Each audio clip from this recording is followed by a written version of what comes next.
भाइयों नमस्कार। मैं आपका अपना दोस्त advocate Rajendra Yadav.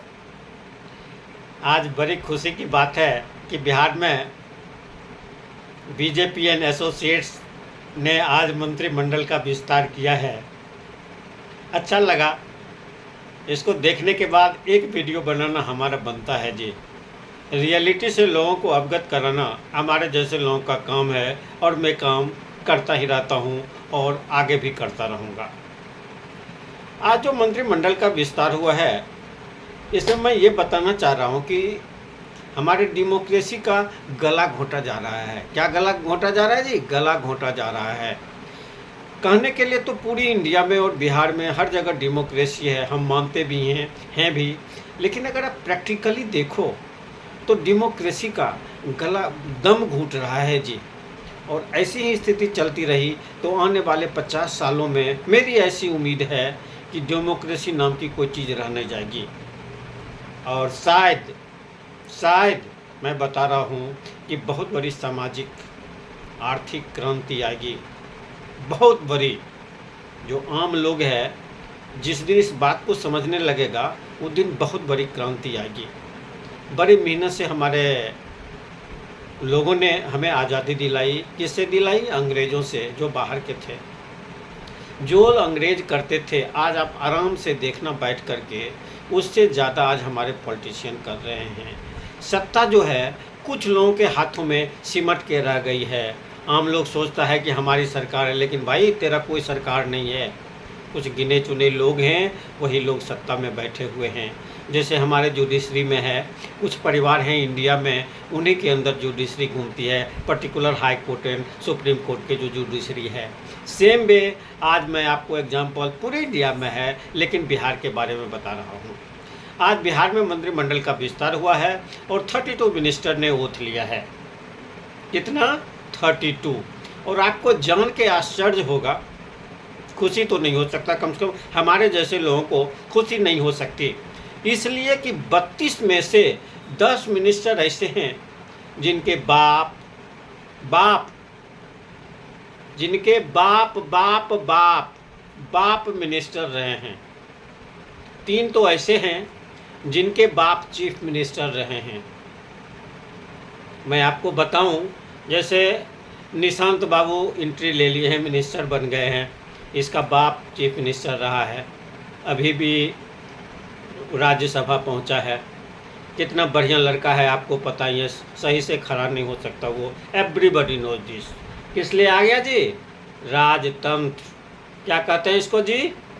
राजतंत्र, dictatorship. It is not a sign of democracy, it is sign of dictatorship.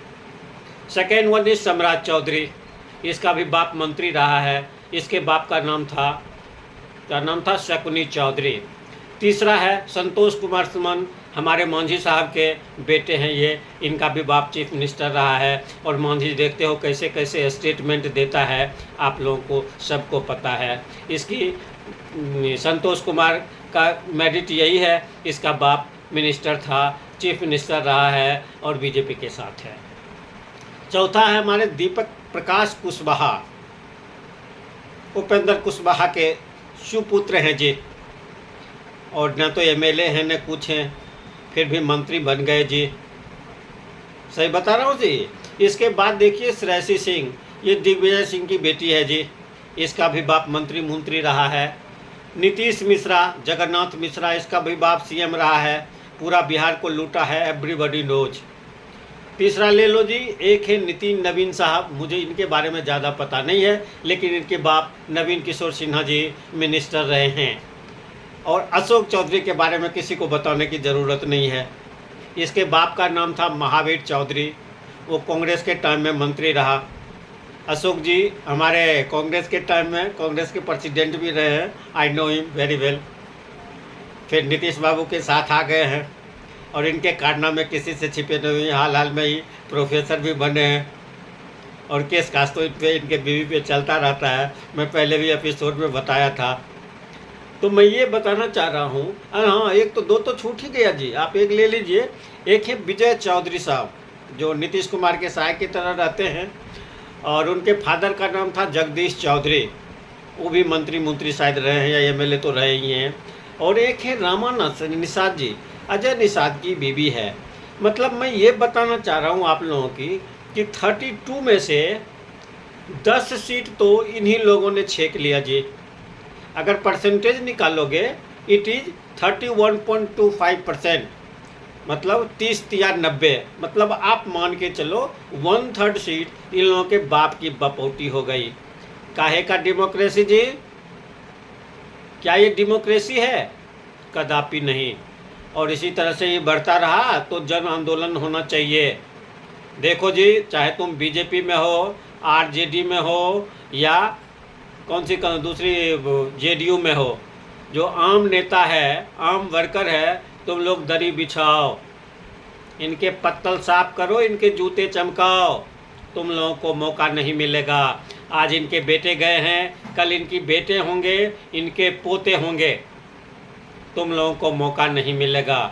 इसलिए my dear brother and sisters, seniors and juniors, अगर देश को बचाना है तो कसम खा लो कि ऐसे लोगों को जिसका बाप दादा बाबा नाना एक बार बन जाए, दूसरे बार उसको वोट मत दो, चाहे तुम्हारा सगा भाई हो क्यों नहीं हो। अगर पढ़े लिखे लोग हो, डेमोक्रेसी को बचाना चाहते हो, अगर डेमोक्रेसी नहीं बचेगी तो तुम लोग तो मर जाएगा 10, 20, 25 साल में।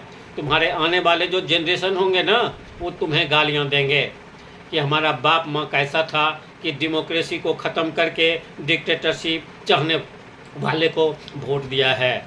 नीतीश कुमार देखो कितना विरोध करता था लालू यादव का, करना भी चाहिए, लेकिन देखो पोंगा बेटा को मिनिस्टर बना दिया। क्या करोगे बताओ? अशोक चौधरी को ले लो, खुद मंत्री है, बेटी को एमपी बना दिया, बीवी भी कहीं कुछ है, दामाद कहीं कुछ करा रखा है, दूसरे बेटी के लिए लास्ट टाइम कोशिश कर रहा था, वो भी बना देगा, इसलिए कि पार्टी को फंड चाहिए और अशोक चौधरी के पास पैसा है। पार्टी बोलेगा 5 करोड़, बोलेगा ले तू 10 करोड़, पार्टी प्रेसिडेंट ले 10 करोड़ और तू मुझे टिकट दे, और वो जीत जाएगा। इसलिए माय डियर ब्रदर्स, मैं एक कहानी कहना चाह रहा हूँ, कहानी नहीं सच है, बहुत पहले की बात है। हरियाणा में एक नेता हैं, शायद लोग जानते होंगे, जो पॉलिटिक्स से इंटरेस्ट रखते हैं, चौधरी वीरेंद्र सिंह। बड़े लीडर से, अब तो ओल्ड हो गए हैं, मंत्री सब कुछ रहे हैं।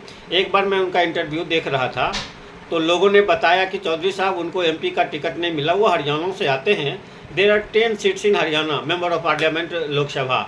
तो उन्होंने कहा अरे मैं कहाँ से लड़ सकता हूँ, कांग्रेस में जो 10 तो सीट है, 5 सीट तो चीफ मिनिस्टर के नाना नाती को ही मिल जाता है, तो मेरा नंबर कहाँ आता है, इसलिए मैं इलेक्शन नहीं लड़ रहा हूँ। वही स्थिति होने वाली है बिहार में भी। 10, 20, 25 साल के बाद ऐसे आएगा कि जो मंत्री है, मंत्री था, उसके बाल बच्चों से ही जगह नहीं बचेगी। तो आम लोग जो दरी बिछाते हो, पार्टी के करता हो, किसी भी पार्टी के हो, तुम लोग जिंदगी में टिकट नहीं मिल सकता। इसलिए छोड़ो इन लोगों का साथ, काम धाम करो, रोजी रोटी कमाओ, नेतागिरी ऐसे लोगों को करने दो।